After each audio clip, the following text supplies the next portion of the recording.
और आइए अब आपको बताते हैं जिनपिंग ने इसका तरीका अपना लिया है, किम का तरीका अपना लिया है। किम के देश में क्या होता है, उसके खिलाफ अगर कोई बोलना शुरू कर दो तो एक एक करके गायब कर दो। अब यही काम किया है जिनपिंग ने। ली शांगफू रक्षा मंत्री चीन के कहां है किसी को नहीं पता है।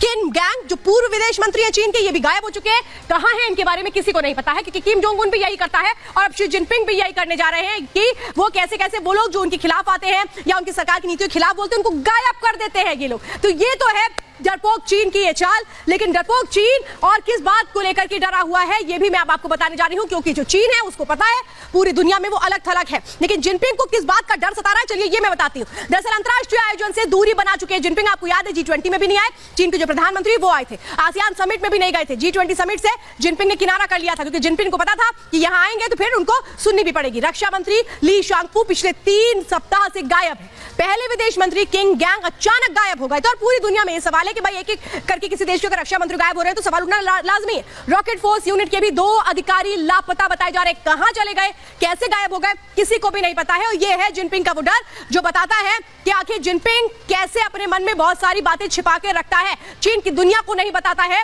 कि वो कितना चालबाज है, लेकिन उसकी चालबाजी खुल करके सामने आती है। देखिए ये चीन और ताइवान की आप तस्वीरें देख रहे हैं ना, ये तस्वीरें बता रही हैं कि कैसे जो ताइवान है वो आगे बढ़ रहा है। याद होगा आपको जो रक्षा मंत्री हैं वो अमेरिका गई थी और इसी के बाद वहां पर कैसे इस बात को लेकर बौखलाहट हुई थी। जो 3 मोर्चे हैं युद्ध के ये मैं आपको बता रही हूं। देखिए पहला मोर्चा कौन है, चीन और ताइवान के बीच माना जा रहा है। दूसरा रूस और यूक्रेन है जहां पर युद्ध चल रहा है। अब तीसरा कौन सा मोर्चा बन रहा है, तीसरा मोर्चा बन रहा है दक्षिण कोरिया और उत्तर कोरिया। इनके बीच भी एक तरह से बौखलाहट देखने को मिलती है और इसीलिए मैं आपको बता रही हूं कि ये जो 3 एक तरह से मोर्चे खड़े हो गए हैं इनका साथ कौन देगा, कौन किसके साथ है ये भी आप समझिए। क्योंकि जो भी शख्स या जो भी देश ताकतवर होता है अगर वो साथ में होता है तो जो दूसरा देश है वो और मजबूत हो जाता है। खतरे का अलार्म, विश्व युद्ध की दस्तक। मैं अब इसके बारे में जानकारी देती हूं। दरअसल रूस यूक्रेन के बीच लंबे समय से युद्ध जारी है, 1.5 साल से भी ज्यादा का वक्त बीत चुका है। 18 महीने से ये जंग जारी है जिसका नतीजा अभी तक नहीं निकला है। तो इधर दक्षिण कोरिया उत्तर कोरिया में भी तनातनी है, क्योंकि जो किम जोंग उन है वो दक्षिण कोरिया में अपना वर्चस्व स्थापित करने की कोशिश करता है। किम जोंग परमाणु हमले की दुनिया को धमकी दे चुके हैं। दक्षिण कोरिया के साथ अमेरिका खड़ा है और यही बात उत्तर कोरिया को रास नहीं आती है। अब चीन और ताइवान को ले लीजिए, चीन और ताइवान के बीच भी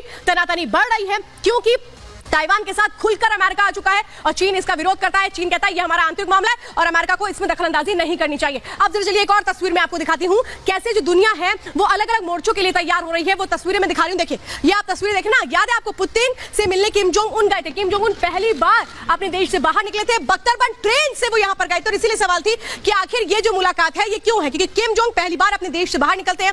पुतिन है वो आपको पता ही है कि ये जो मुलाकात है इसके वजह क्या है ये बहुत अहम है जानना। पूरी दुनिया कैसे 2 धड़े में बटी नजर आती है, कौन किसके साथ है ये चलिए अब जरा मैं आपको बताती हूँ। ये आप देख रहे हैं ना, ये किम जोंग उन है, व्लादिमीर पुतिन है, शी जिनपिंग है। ये पूरा का पूरा जो खेमा है वो एक तरफ है, 3 देश एक तरफ है। दूसरी तरफ देखिए जो बाइडेन है, इसी के अलावा यून सुंग योल है, व्लादिमीर पुतिन है और ये वो अलग अलग चेहरे हैं जो बता रहे हैं कि कौन सा देश किसके साथ मिल करके अगर बात होती है तीसरे विश्व युद्ध की तो कौन किसका साथ दे रहा है। क्योंकि अभी भी हम देख रहे हैं जो रूस यूक्रेन के बीच युद्ध जारी है उसमें कहा जाता है कि अमेरिका की एक बहुत बड़ी भूमिका है। अब इसीलिए मैं आपको बता रही हूं कि आखिर ये पूरा का पूरा जो खेल है वो कैसे आगे बढ़ रहा है।